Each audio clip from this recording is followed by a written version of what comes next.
Hola a todos de nuevo. Pues vamos a culminar con nuestro curso sobre espacios normados. Pues hemos hablado sobre, poner a pensar pues, un montón de cosas, ¿verdad? De acá del libro de Crazy, empezando desde los conceptos básicos, ¿verdad?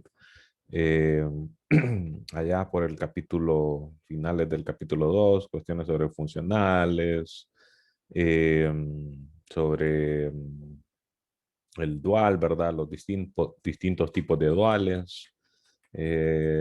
Hablamos que creo que eso era lo del final, ¿verdad? Del capítulo 2. Ya después entonces empezamos a hablar sobre espacios de Hilbert, espacios con producto interno, eh, conjuntos ortonormales, conjuntos totales, ¿qué más? Bases de Hilbert, y bueno, tanto, ¿verdad? Esta sección la saltamos, si recuerdo, sobre esos diferentes tipos de polinomios que son ejemplos de conjuntos totales, ¿verdad? Eh, ¿Qué más? Los teoremas de representación de Riesz, el operador adjunto de Hilbert, tipos diferentes de operadores, unitarios, normales. Y pues llegamos aquí al teorema este de Hambana que se considera como de los fundamentales de, de- del área, podríamos decir, de espacios normados, ¿verdad? Y bueno, vimos varias versiones, ¿verdad? Bueno, empezamos viendo el lema de Zorn, que es herramienta fundamental para comprobarlo, el teorema. Y pues vimos varias versiones y nos quedamos por aquí hablando sobre la versión en espacios normados, ¿verdad? Y les dije que les iba a hablar un poco por lo menos de alguna aplicación ya más concreta en el espacio de funciones continuas en un intervalo cerrado, ¿verdad? Y pues con eso culminamos, ¿verdad? Eh, pues yo les recomiendo por lo menos así ojear, ¿verdad? Como para ver, bueno, y qué más hay sobre espacios normados y espacios de Hilbert, ¿verdad? Como darle una, seguir hojeando el libro como para tener una idea de qué más cosas hablan aquí, ¿verdad? Eh, por lo menos conocer sobre temas, ¿verdad? Y qué otros teoremas son fundamentales, cuestiones de ese tipo, eh, es importante, ¿verdad? Pero bueno, no podemos eh, abarcar más. De repente a veces se puede forzar, ¿verdad? Si se ponen a pensar, de cierta forma el ritmo que tomamos en el curso no fue como que súper rápido, ¿verdad? Bien pudimos hacer quizás el doble de lo que hicimos, pero eh, pues, bueno, hay veces cuando uno quiere como abarcar mucho, pues entiende poco, entonces en ese sentido creo que trabajamos bien con el ritmo que traía. Ok, veamos entonces una aplicación ya concreta del teorema de Banach en el espacio de funciones continuas, un intervalo cerrado, ¿verdad? Eh,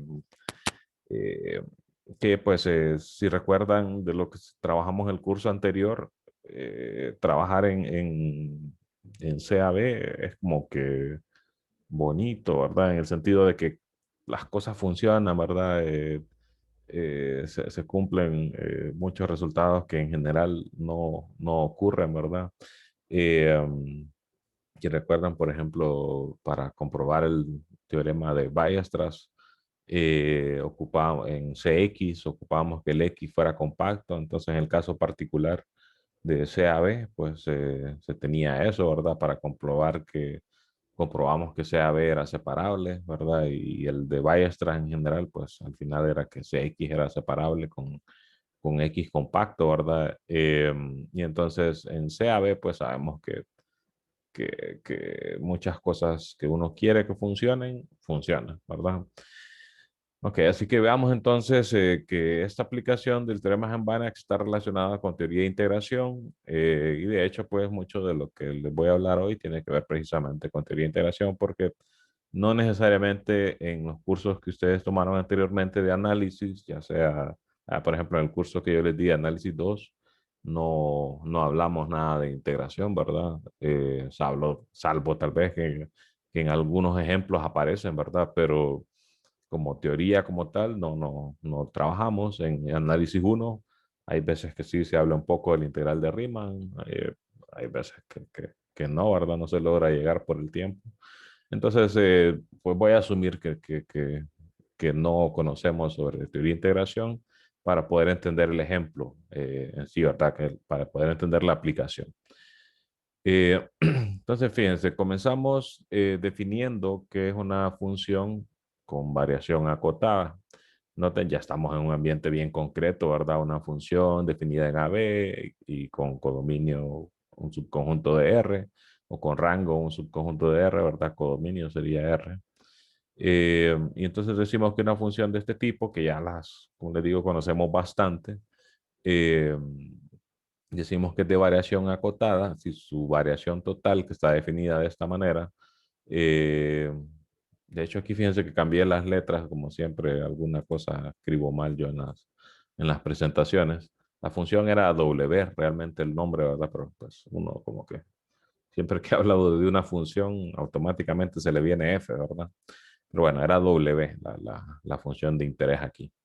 Decimos entonces que W es de variación acotada si esta expresión que le llamamos variación total, noten que es un supremo de sumas, ¿verdad? De diferencias entre segundas imágenes, ¿verdad? De la función. Y noten que este supremo se toma sobre particiones del intervalo AB, ¿verdad? De manera que estas son distancias, ¿verdad? Tenemos un intervalo. Eh, Déjenme abrir por lo menos olvidé eh, conectar mi tableta con la que usualmente les escribo cosas ahí, pero tenía una aplicación aquí que estaba interesante como para escribir en la pantalla. Déjenme ver si la encuentro aquí rápidamente. Eh, Déjenme moverla para acá.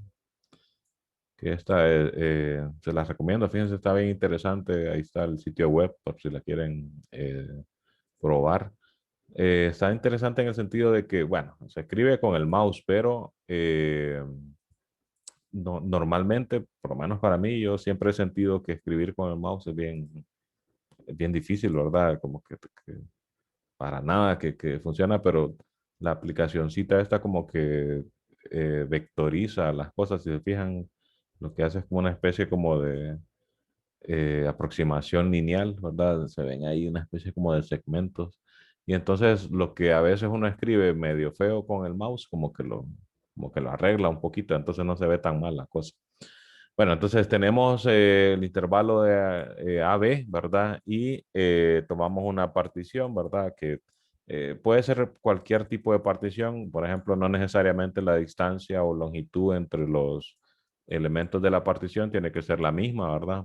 Y entonces este supremo que estábamos considerando ahí se hace para todas las particiones que pudiéramos considerar con una cantidad finita de elementos, ¿verdad? El n, que es la cantidad, bueno, n más 1 sería la cantidad, ¿verdad? De elementos de la partición, es arbitraria, entonces podemos considerar particiones con 100 elementos, con 1000, con cualquier cantidad, ¿verdad? Y no uniformes necesariamente en el sentido de que no necesariamente por ejemplo, en clases como eh, ecuaciones diferenciales, cuando uno trabaja los métodos estos de diferencias finitas, por ejemplo, ahí sí se requiere, ¿verdad?, que este sea un valor fijo y en base a eso, pues, funcionan los métodos allá, ¿verdad? Pero aquí no necesariamente, la distancia de acá a acá no necesariamente va a ser la misma de acá a acá.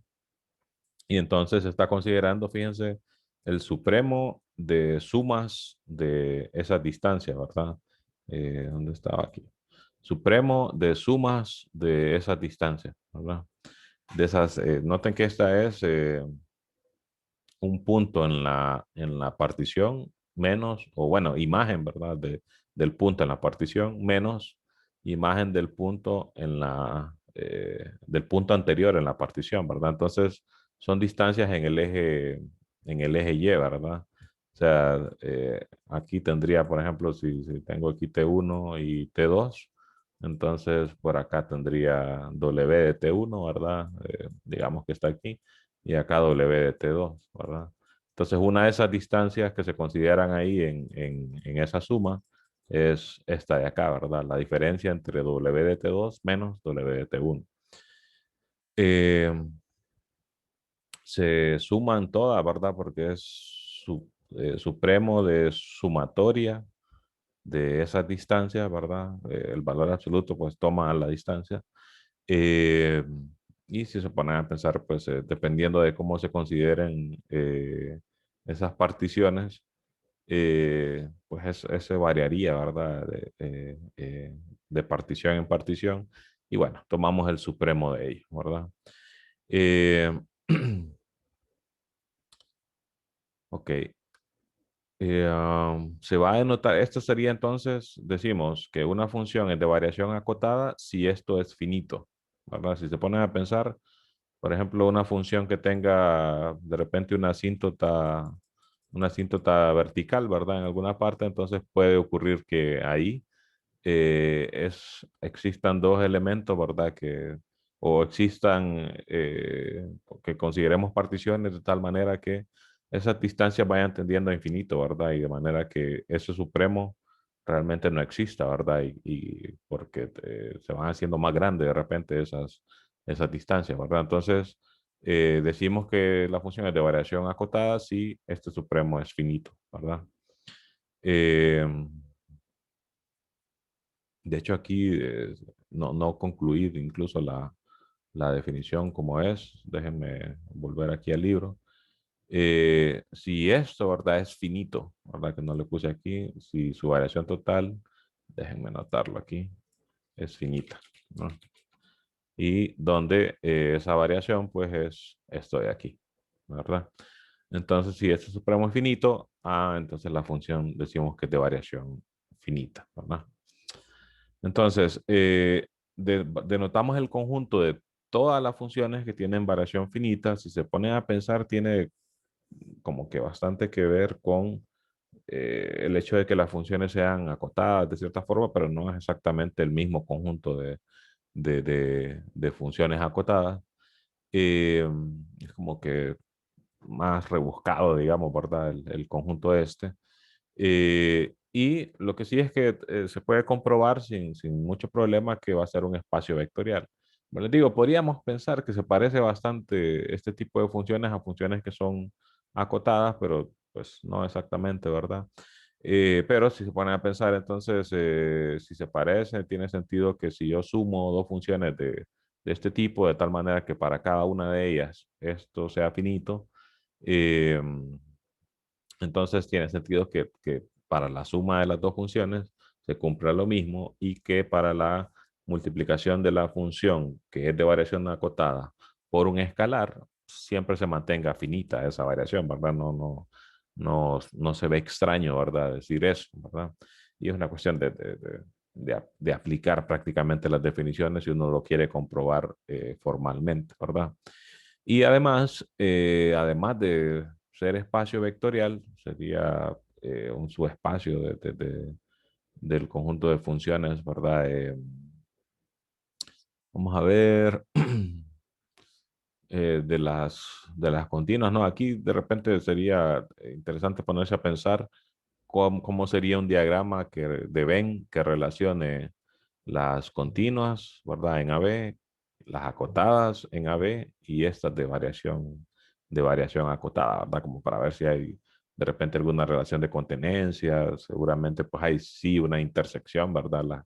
Las que son continuas y además acotadas y además de variación acotada, pues de variación acotada, pues seguramente no es raro pensar que esa intersección sea no vacía, ¿verdad? Pero que hayan elementos de unas que no sean de la otra, ¿verdad? O sea, por ejemplo, lo más fácil de ver quizás es que pueden haber que son continuas, eh, pero que no sean de variación acotada, ¿verdad?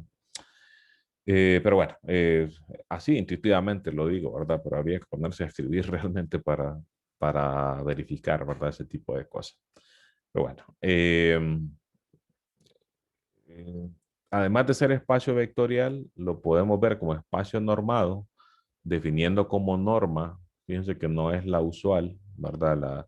La norma usual en CAB y en BAB, el de las acotadas, es la del Supremo, ¿verdad? El Supremo de las valores absolutos de las coordenadas en Y, ¿verdad? O de las imágenes. Eh, pero acá estamos considerando una nueva norma, pues, no es nada raro. Recuerden que los espacios eh, pueden ser normados con diferentes normas, ¿verdad? Y ahí pasaba aquello de que en algunos espacios, pues todas las normas eran equivalentes. Eso se comprobaba en espacios de dimensión finita, ¿verdad?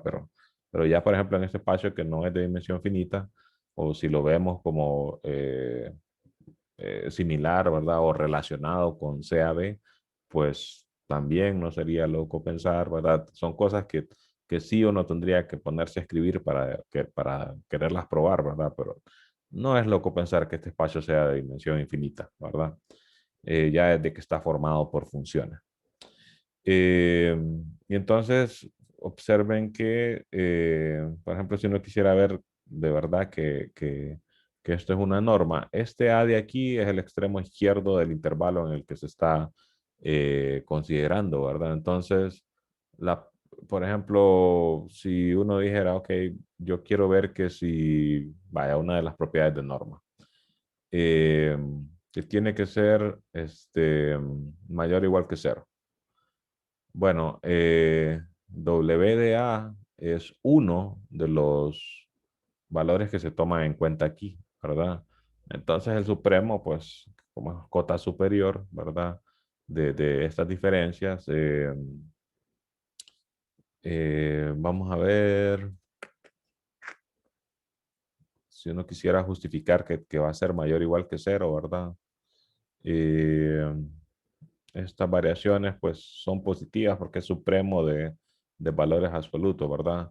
El W de A no necesariamente es positivo, eh, pero como este es un supremo de estas diferencias, eh, vamos a pensar más que todo gráficamente, ¿verdad? Aquí no me puse así como a pensar en las justificaciones de muchas afirmaciones para poder avanzar más rápido en comprender la aplicación en sí del teorema Hambana, que es el objetivo principal de esta clase.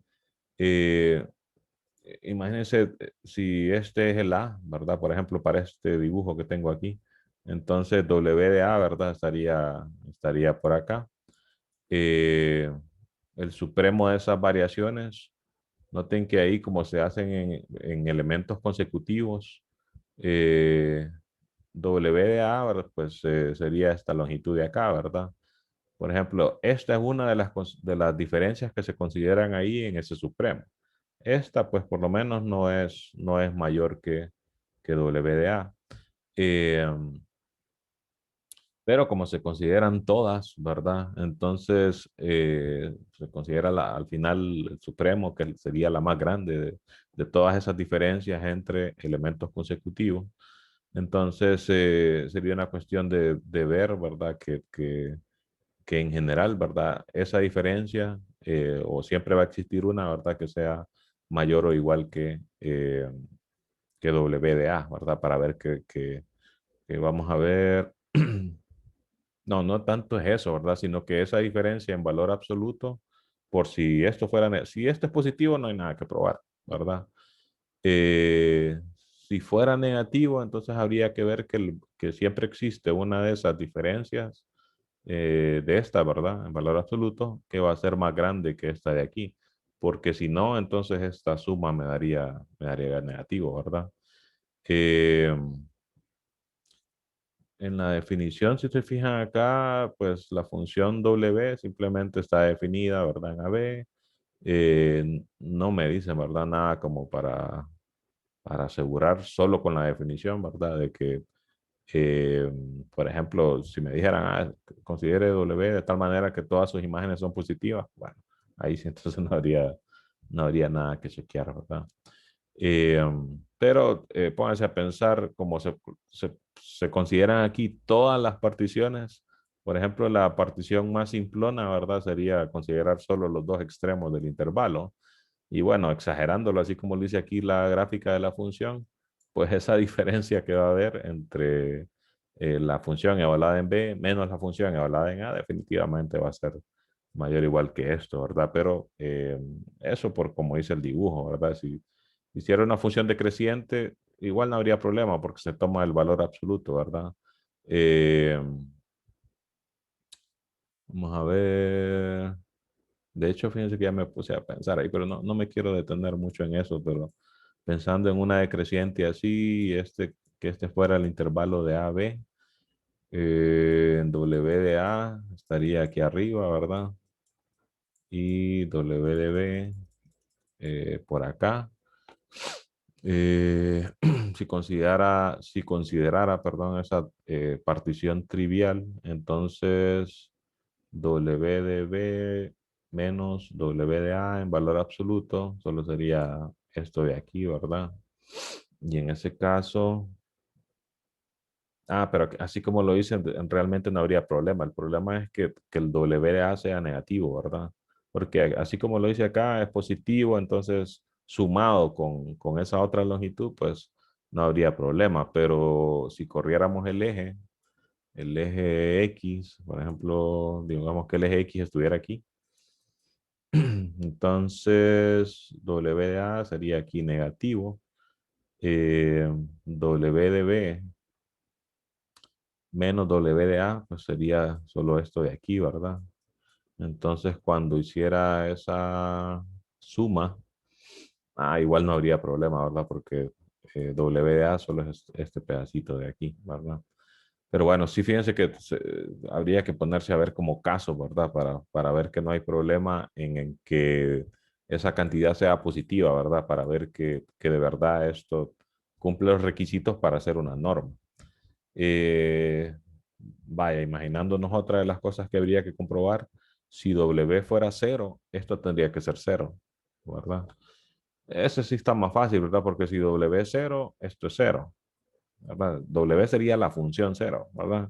Y todas esas diferencias serían cero, ¿verdad? Entonces esto sería cero más cero, y no hay problema.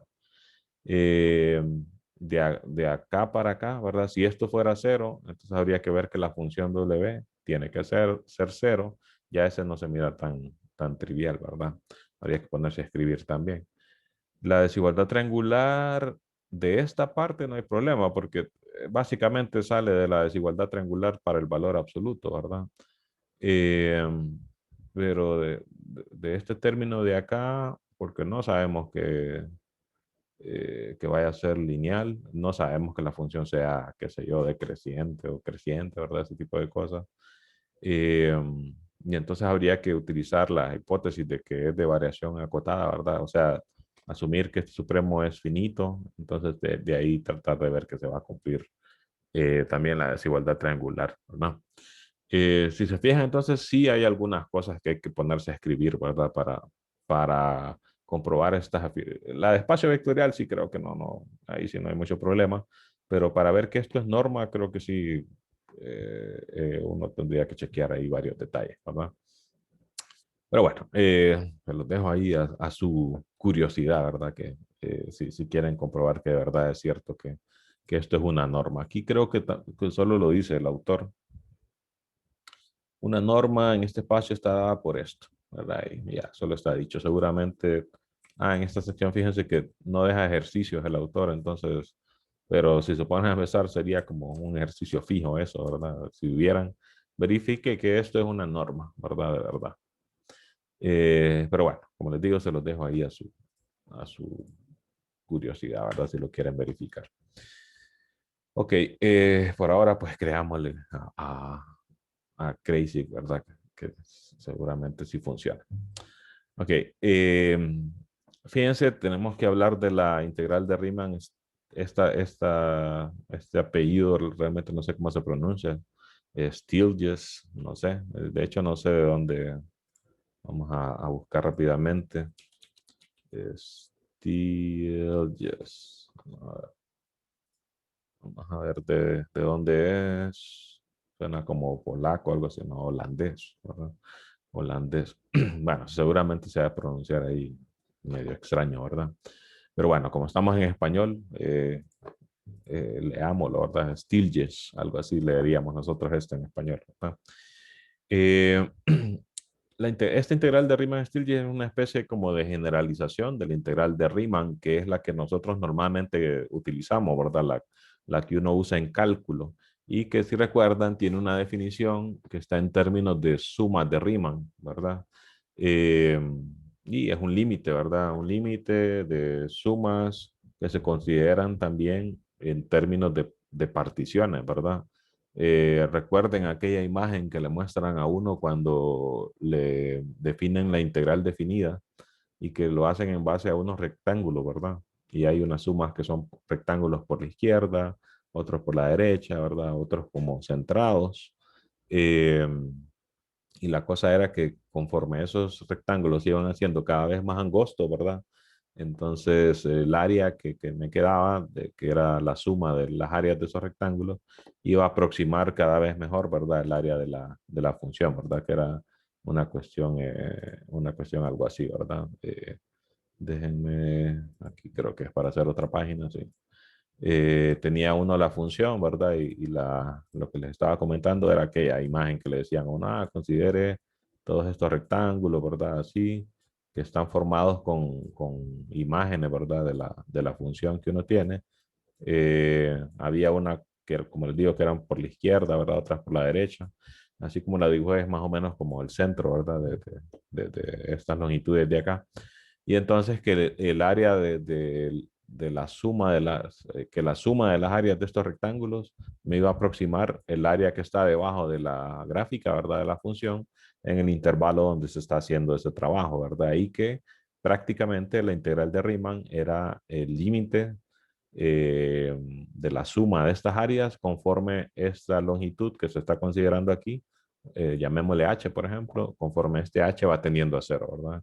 Y cuando h tiende a cero, entonces que esa suma de áreas iba a ser exactamente igual al área debajo de la curva, ¿verdad? Entonces, en el caso de la integral esta de Riemann-Stieltjes, hay una similitud, ¿verdad? Pero veamos qué tanto se parece o no. Eh, Fíjense, consideramos una X función continua. Esto es más que todo para asegurar que se puede integrar porque vamos a ver que tiene que ver en una parte con la integral de Riemann. Eh, y pues en el caso de las integrales de Riemann, las que nosotros conocemos, si son continuas, pues son integrables, ¿verdad? Eh, Consideramos una W de variación acotada. Aquí es donde ocupamos lo de la variación acotada. Y una partición cualquiera del intervalo AB.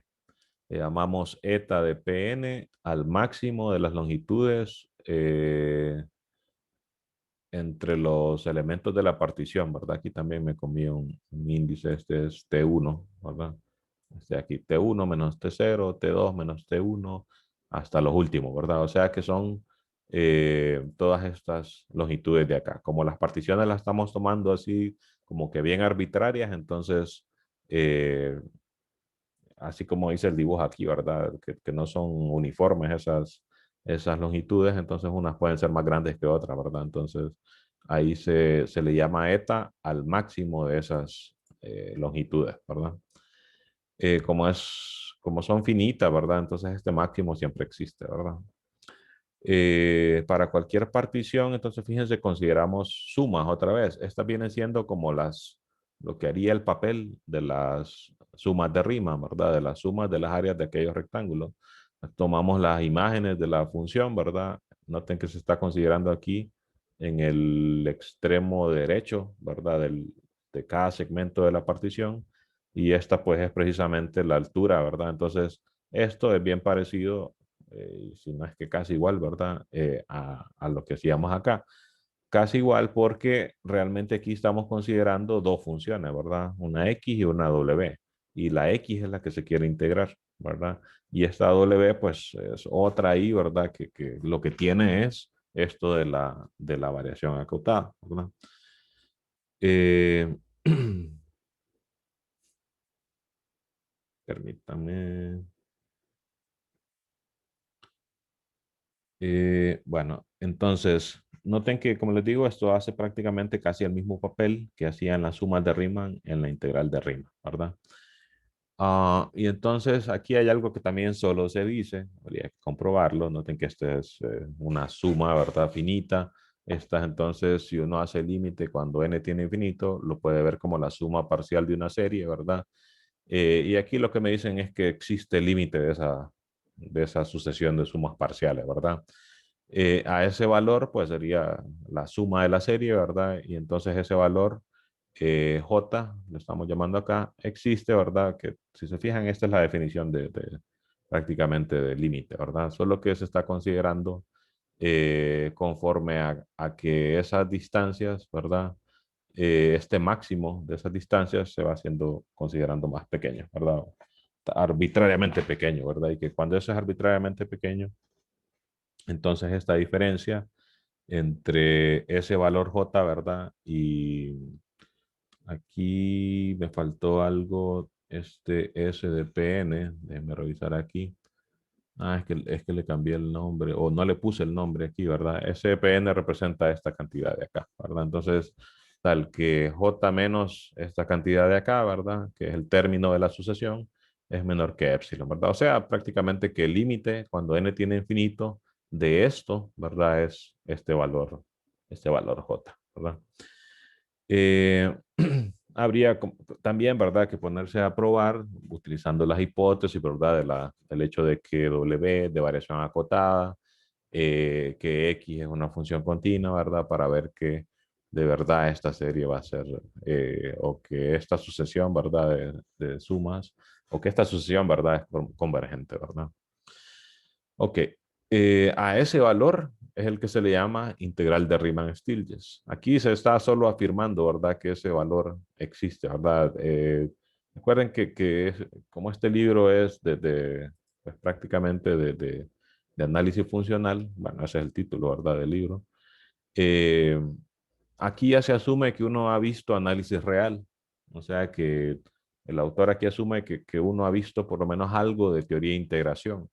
De manera que entonces él asume, ¿verdad? El autor asume que, ¿cómo se llama? Uno ya trabajó un poco integral de Riemann, un poco esta de Riemann-Stieltjes, porque si se fijan muchas cosas aquí solo las está diciendo, ¿verdad? Por ejemplo, esto de que este número existe, ¿verdad?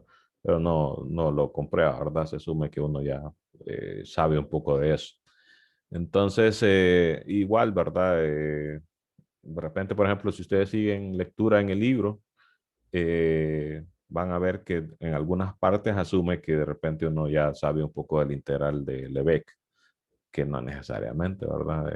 De hecho, la parte de teoría de integración, por cómo está planeada la carrera, pues puede pasar que, por ejemplo, un profesor sí le hable a uno de teoría de integración, qué sé yo, en análisis 2 por ejemplo, pero puede ser que otro no, ¿verdad? Yo les decía, por ejemplo, en análisis 2 como en el análisis hay como diferentes ramas, ¿verdad? Depende mucho ahí del estilo, qué sé yo, del autor, del profesor para escoger por qué rama de todas esas irse, ¿verdad?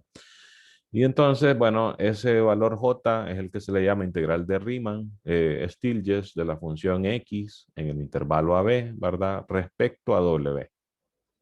Entonces, noten que lo diferente de repente con solo la integral de Riemann es que solo diríamos integral de Riemann. Bueno, uno ni siquiera dice de Riemann, ¿verdad? Porque para uno es como que la única integral de la función X en el intervalo AB. Y aquí decimos en el intervalo AB respecto a W, ¿verdad? Porque estamos considerando esas dos funciones, ¿verdad? No solo la que se está integrando. Se escribe, noten, de esta manera, que es casi igual a la notación usual, ¿verdad? De las integrales, excepto que acá, aquí, si fuera lo usual, sería d de t, ¿verdad? Pero se escribe d de w de t. Si se considerara w de t igual a t, entonces ahí obtendríamos la integral de Riemann. O sea que la integral de Riemann es un caso particular de esta integral de Riemann-Stieltjes, ¿verdad? Si W fuera T, entonces estos solo serían TJ menos TJ menos 1, que ahí sí tendríamos pues exactamente esta situación, ¿verdad? Eh, lo que sí es que habría que verificar, ¿verdad? Si W es igual a T, se satisface que es una función de variación acotada, pero bueno, si es la identidad, casi todo lo cumple, ¿verdad? Entonces, no sería raro pensar que sí, ¿verdad? Noten que estamos dejando ahí varias cosas como que se le deja al autor, pero más que todo es como eh, asumiendo como les digo, uno ya tiene pues conocimiento de análisis real y que pues que esas cosas en todo caso, si uno lo duda, pues se pone a escribir, ¿verdad? Como para comprobar. Pero bueno, para no estarnos mucho en eso, pues simplemente las decimos aquí también. Estas son algunas propiedades. Fíjense si la función es continua y W tiene derivada con respecto a T, ¿verdad? Que es la variable que tiene denotada de la manera usual como W', y esta W' es integrable en el sentido de Riemann, usual, en el sentido usual. Entonces, esa integral de Riemann-Stieltjes se puede reescribir como la integral de Riemann. Y noten que lo que pasa es que este que se denotó como D de WT sería W' de T por D de T, ¿verdad? Y noten que se está asumiendo que la W' sea integrable, ¿verdad? Como para asegurar que de alguna manera esta integral exista, ¿verdad? X es continua, esta, si se asume que es integrable, entonces tendríamos ahí que también y habría que ir a ver, ¿verdad? Las propiedades del integral de Riemann o para ver cómo podemos asegurar que la integral está, existe realmente. Recuerden pues no es difícil que una integral no exista, ¿verdad? Ok, pero bueno, entonces aquí tenemos una relación entre integral de Riemann-Stieltjes y integral de Riemann, pero bajo condiciones específicas, ¿verdad? Y además noten que satisface estas otras propiedades que son propiedades como de linealidad, ¿verdad? Esta, fíjense que tengo una combinación lineal de dos funciones, ¿verdad? Y multiplicadas por escalares y salen los escalares y las sumas se separan, ¿verdad? O sea, una propiedad de linealidad. Y también se da una propiedad de linealidad no solo para las X, sino que para las Ws. Noten que aquí se está considerando una combinación lineal en las Ws. Y se satisface entonces la linealidad también en para esa otra función, ¿verdad? Eh, lo otro es, se da esta otra propiedad como para acotar, ¿verdad? Integrales que si se ponen a pensar se parece bastante a una propiedad que satisface el integral de Riemann, ¿verdad? Donde lo que cambiaría ahí es que en vez de esta variación se tomaría el valor absoluto de b menos a, que es como la variación más grande que se puede dar ahí, ¿verdad? Eh, Noten que estaba pensando que esta variación, por cómo está definida, ¿verdad? Que era este supremo, ¿verdad? De estas sumas de estas longitudes, como son imágenes, ¿verdad? O sea, son imágenes de la función, porque uno se pone a pensar, pareciera que esto siempre va a tener como que siempre va a ser eh, W de B, que es el extremo derecho, menos W de A, ¿verdad? Pero no, eso depende del comportamiento de la función, ¿verdad? Porque incluso si es una función constante, puede ser cero, ¿verdad? Esa diferencia.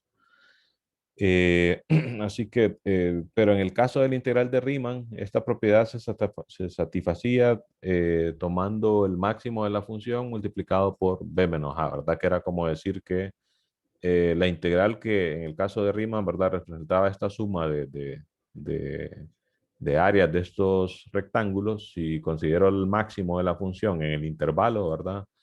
Por ejemplo, en este caso estaría aquí. Y si lo multiplico por b menos a, ¿verdad? Que es la longitud de la base, entonces que ese rectángulo grande pues va a ser mayor o igual en área, ¿verdad? Que la suma de todos esos otros rectángulos, ¿verdad? Esa era la propiedad que se tenía para la integral de Riemann. Y esta entonces es como la equivalente para la integral de Riemann-Stieltjes, ¿verdad? Solo que en vez de el b menos a, ¿era b menos a o f de b menos f de a? No, porque se está considerando el máximo, que es la altura más grande, y el b menos a, que es la longitud de la base, ¿verdad? Entonces sí, sería b menos a. De hecho, aquí la mencionan, lo que yo no la, ya se me estaba cargando la presentación, entonces no la quise poner. Y aquí está, la que es por B menos A. Esta es la propiedad equivalente a esta, pero para el integral de Riemann, ¿verdad? Tomando como W de t igual a t para que sea la integral de Riemann, ¿verdad? Y entonces se puede verificar que la variación pues, va a ser precisamente esta, ¿no? Eh, y fíjense, entonces llegamos al teorema, a la aplicación que nos interesa. Fíjense lo que dice el teorema. Noten que otra vez tiene el nombre de Riesz, o sea que es un teorema de representación. O bueno, no necesariamente todos los teoremas de Riesz. Lo que pasa es que el que vimos nosotros anteriormente era un teorema de representación, ¿verdad? Entonces tiene sentido que este teorema, que también tiene el nombre de Riesz, sea de representación, ¿verdad? Entonces, fíjense lo que dice: todo funcional lineal acotado f en CAB, o sea que son funciones bien específicas, ¿verdad? Eh, funciones ¿cómo las podríamos describir?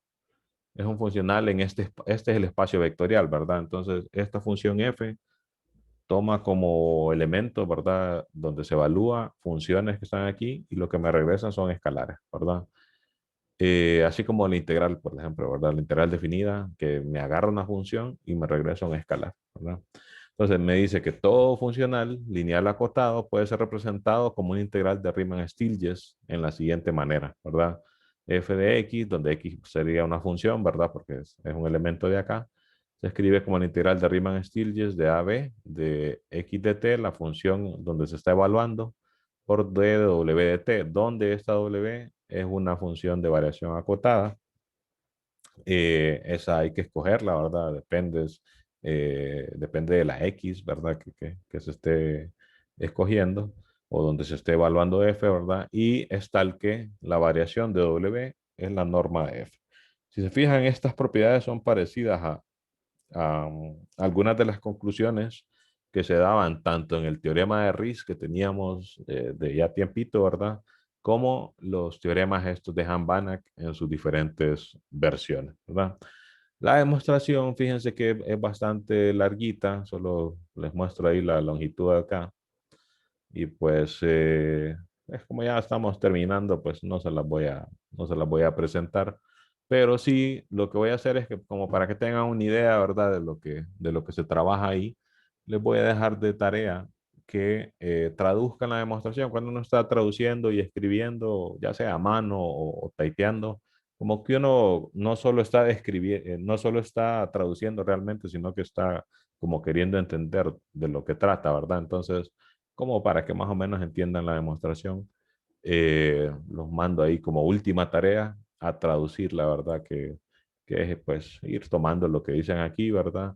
Y de hecho, si pueden, porque hay muchas cosas que el autor aquí en las demostraciones muchas veces dice, ah, claramente tal cosa, ¿verdad? Pero si uno lo ve, sí, traten de detallar lo que puedan, ¿verdad? Pero solo les exijo que la traduzcan, ¿verdad? Pero como les digo, para tratar de entender realmente, pues algunas cosas probablemente haya que tratar de rellenarla, ¿verdad? Y bueno, entonces vemos que eh, el- la herramienta principal para comprobar esto es el teorema de Hamm-Banach. Fíjense que así empieza, ¿verdad? Del teorema de Hamm-Banach, para espacios normados, tenemos que hay una extensión, tararara, de manera entonces que esta es una aplicación directa de una de las versiones que tenemos del teorema de Hamm-Banach y es bien concreta, entre comillas, ¿verdad? En el sentido de que es con respecto a un espacio que es bien conocido para nosotros, ¿verdad? CAB. Quizás pues la conclusión no es como que, la voy a utilizar en tal aplicación específica, qué sé yo, de ingeniería, digamos, ¿verdad? Pero sí es concreta en comparación a por ejemplo, vimos que usamos el teorema de Hamm-Banach para comprobar la versión del mismo teorema de Hamm-Banach para espacios normados. Y eso lo vemos como aplicación, ¿verdad? Porque se está usando el teorema de Hamm-Banach para comprobar otra cosa. pero es abstracta, ¿verdad? El resultado es abstracto, entonces no se siente realmente como una aplicación, ¿verdad? Salvo en el sentido textual de la palabra aplicar, ¿verdad? Estoy aplicando el teorema para demostrar otra cosa. Ya aquí, pues, por lo menos lo que se está demostrando es un poco más concreto, ¿verdad? Ya, pues, hablar de integrales definidas, pues, ya, incluso, pues, de verdad que se usa para problemas aplicados, entonces, sí, ya se siente como que estamos aterrizando de esas cuestiones abstractas que veníamos trabajando sobre el teorema este de Van-Banach, ¿verdad? Así que bueno, entonces concluimos por acá. Este sería entonces lo último que hay que añadirle a la última tarea, ¿verdad? Del curso. Y pues ahí pendientes para el día que les pida hacer la última prueba también, ¿verdad?